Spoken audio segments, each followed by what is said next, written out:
प्यारे साथियों, आज के समय में जो एग्जाम होती है ना, उसमें आपको एक चीज समझनी बहुत ज्यादा आवश्यक है। मैंने अपनी लाइफ में इस फॉर्मूले को बहुत ज्यादा फॉलो किया है कि आज के समय में क्या पढ़ना है ये जरूरी नहीं है, क्या छोड़ देना है उसकी समझ पैदा होना हमारे लिए ज्यादा आवश्यक है। अब ये बात मैं क्यों कह रहा हूं आपसे, इस वीडियो में हम जानने वाले हैं। प्यारे साथियों, मैं हूं डॉक्टर लोकेश बाली और स्वागत करता हूं आप सभी का एक और शानदार, जानदार, कमाल, फ्रेश, एनर्जेटिक सेशन में आप सभी दोस्तों का स्वागत है।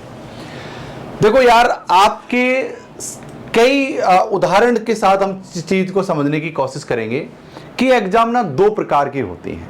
चाहे आप किसी भी टाइप्स की एग्जाम दे रहे हो, आपको ये जो फॉर्मूला है इसको आत्मसात करना बहुत ज्यादा जरूरी है, तभी आप जाकर सफल हो सकते हो। आज के समय में क्या पढ़ना है ये जरूरी नहीं है।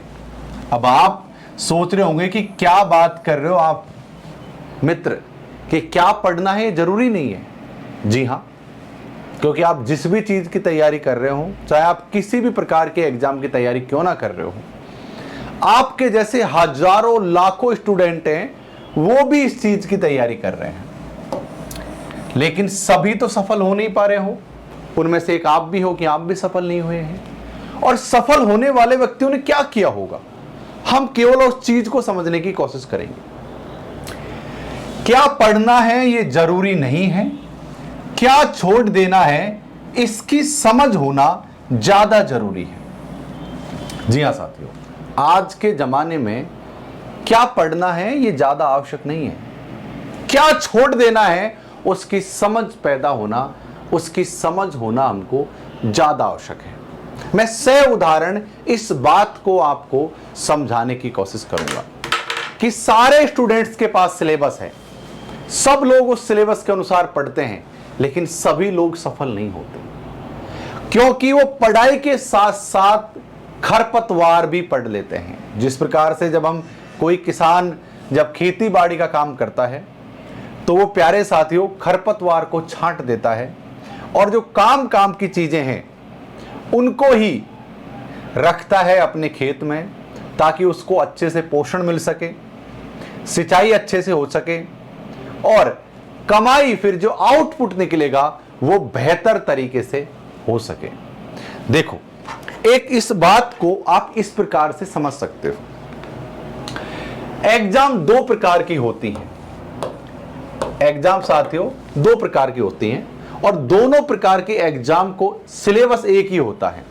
मान लो आपके सिलेबस में अकबर है, यानी कि आपके सिलेबस में अकबर है, चाहे आप रेलवे की तैयारी कर रहे हो, चाहे क्लर्क की तैयारी कर रहे हो, चाहे यूपीएससी, पीसीएस या किसी भी प्रकार के फर्स्ट ग्रेड की तैयारी कर रहे हो, और आपके सिलेबस में जो बादशाह अकबर का चैप्टर है।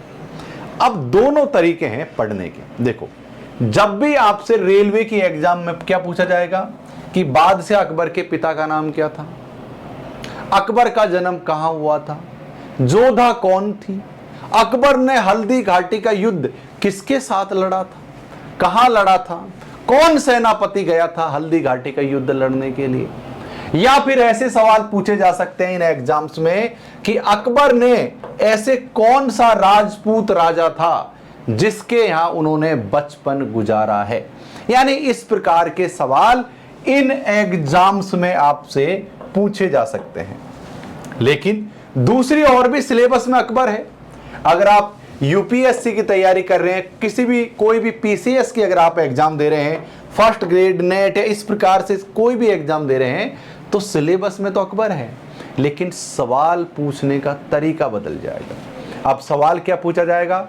सवाल आप लोगों से पूछे जाएंगे, अकबर की राजपूताना नीति क्या थी, अकबर का धम्म क्या था, अकबर का आर्थिक जो उस समय आर्थिक जो चीजें थी वो किस प्रकार थी, अकबर के समय में शिल्प क्यों फल फूल रहा था।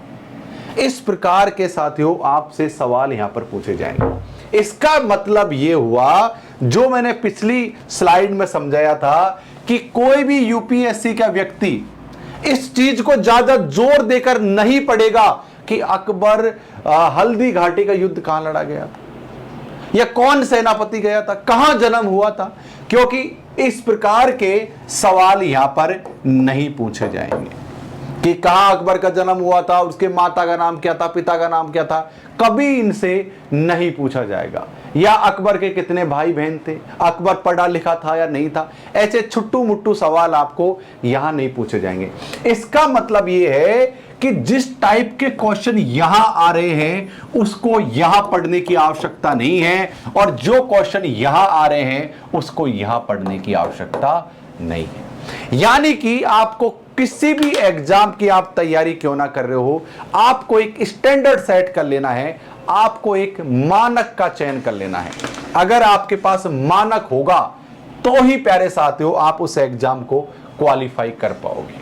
अब मानक के लिए क्या करना है साथियों, एक बात ध्यान से समझ लीजिए, चाहे आप इस कैटेगरी की तैयारी कर रहे हो, चाहे आप इस कैटेगरी की क्यों ना तैयारी कर रहे हो, आपको एक चीज यहां पर समझनी होगी, और वो चीज क्या है मैं आपको यहां पर समझा देता हूं। इसीलिए मैं कह रहा हूं साथियों, आज के जमाने में, आज के टाइम पर क्या पढ़ना है ये जानना जरूरी नहीं है, क्या छोड़ देना है उसकी समझ पैदा होना ज्यादा आवश्यक है। जी हां, कि आप जिस भी चीज की तैयारी क्यों ना कर रहे हो, आप इनमें से आपको एक मानक सेट करना होगा। मानक का मतलब होता है कि स्टैंडर्ड सेट करना होगा कि भाई साहब यहां से इस लाइन से ऊपर ऊपर का पेपर आ रहा है, इस लाइन से नीचे का पेपर नहीं आ रहा। अगर ये चीज आपने समझ ली तो आपका बेड़ा पार हो जाएगा, चाहे आप किसी भी एग्जाम की तैयारी क्यों ना कर रहे हो। कि आप कहोगे अब कि इस चीज का हमको कैसे पता लगेगा, हम मानक या स्टैंडर्ड सेट कैसे करें। देखिए, स्टैंडर्ड सेट करने का या मानक सेट करने का एक तरीका है। अब क्या तरीका वो हो सकता है, उस चीज को समझो। देखो, आप जिस भी एग्जाम की तैयारी कर रहे हो, आपको ज्यादा ओल्ड पेपर पढ़ने की आवश्यकता नहीं है, क्योंकि आप ज्यादा ओल्ड पेपर पढ़ोगे तो वो एग्जाम का पूरा पैटर्न इस समय चेंज हो गया है। मेरा ऐसा मानना है व्यक्तिगत रूप से, जैसे अभी वर्तमान में बहुत सारे बच्चे इसको नेट की एग्जाम को मानकर चल रहे हैं, तो मैं कहूंगा कि 2018 से लेकर 2021 तक के ही पीवाईक्यूज पढ़ो। हम अगर पीवाईक्यूज पढ़ेंगे 3 साल के, तो हमको एक मानक का आइडिया लग जाएगा कि भाई साहब हमारी एग्जाम का मानक क्या है, हमारी एग्जाम का स्टैंडर्ड क्या है। एक तो इस चीज को हमको पढ़ना है और हमको आइडिया लगाना है कि हमारी एग्जाम कैसे आगे और किस प्रकार के चेंज और बदलाव के साथ आगे बढ़ रही है। गहन स्टडी करनी है पिछले 3 साल के पेपर की, वैसे ही ऊपर ऊपर नहीं देखना है, गहन पढ़ाई करनी है, गहन स्टडी करनी है, तब जाकर आपको मानक का आइडिया आ पाएगा। अगर एक मानक का आइडिया आ गया कि भाई यहां से ऊपर ऊपर की लेवल के क्वेश्चंस हमारी एग्जाम में आते हैं, तो आप किसी भी एग्जाम को चुटकी में पास कर सकते हैं। तो इसलिए आज का जो समय है, आज की जो जरूरत है साथियों, आज के समय में क्या पढ़ना है ये जरूरी नहीं है। सारी दुनिया को पता है, सब लोगों के पास सिलेबस है। क्या छोड़ देना है इस बात की समझ होना ज्यादा जरूरी है। इसलिए साथियों, हमको जो सार की चीजें हैं, काम की चीजें हैं, हमारी एग्जाम के आधार पर कि किस प्रकार से एग्जाम का पैटर्न बदल रहा है, हमको सिर्फ वो ही चीजें पढ़नी है और बाकी की चीजें छोड़ देनी है। इसीलिए आप सभी जिस भी चीज की तैयारी कर रहे हो, हमेशा एक एग्जाम के मानक को, स्टैंडर्ड को जरूर से सेट कर लीजिए, तभी जाके साथियों आप इस एग्जाम रूपी भवसागर को पार कर पाओगे।